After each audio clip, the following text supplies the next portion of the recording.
political class, although they probably think they're in power, I think they're just pollies, but they have a power that's much greater than ours, obviously, and they are totally corrupt and sick and toxic, and how do we fix it unless they are removed from power? But how do you remove the pollies from power who do everything that the owners want, who are the people who control our biggest companies and our biggest corporations?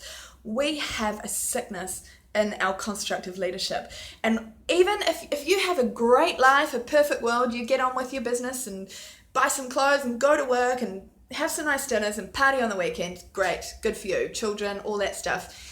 Excellent. I hope you're having a really nice life. But don't forget that there are people all around the world being completely destroyed by this complex of leadership. Completely destroyed. Whether it's industrial destruction that is slowly contaminating everything they rely on for life and poisoning them all to death and exterminating them permanently over time, like a really slow, insidious, disgusting, deranged genocide, which is happening all through the Amazon, which I work on cases for that, obviously, or it's these wars where the sort of the guys who think they're super smart and strategically designing the future of each of these sort of alliance countries who are aggressing all these wars, they are planning the mass murder of more and more people. How do we stop them?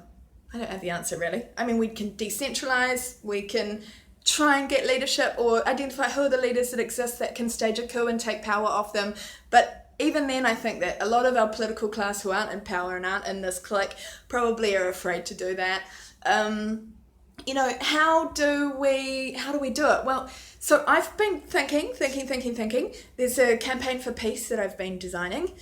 It's not going to be easy, but we've got to start with that awareness, because surely there comes a tipping point where enough of us say, this is not a war blunder. These guys are mass murdering criminals. There's no reason we should be at war in those countries at the moment unless we're trying to steal their country or their resources or just make money.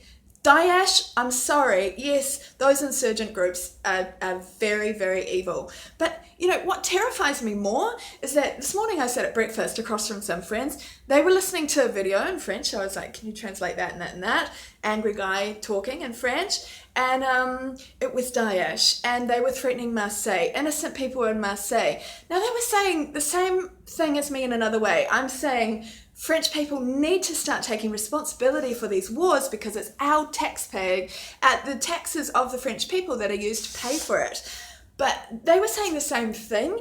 They were threatening innocent young people in Marseille, okay? And Marseille is not like a rich place. In fact, I always joke that it was the gun running capital of the world. That's probably true too. So why are they attacking innocents in Marseille but complaining about Holland and Valls? Something in the story doesn't ring true. Who organised that? Because if they were really angry with Holland and Valls, wouldn't they be threatening Holland and Valls? Why are they threatening innocent people in Marseille? At the end of this video, they beheaded 2 people. It's really, really, really sick.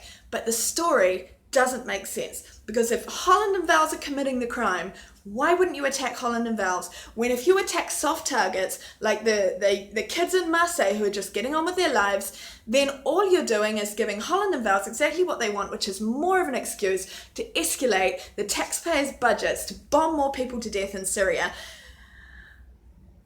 That's going to bankrupt France, by the way, so that's another reason French people should care. But they're playing into their hands. It's too convenient. It's a super brand.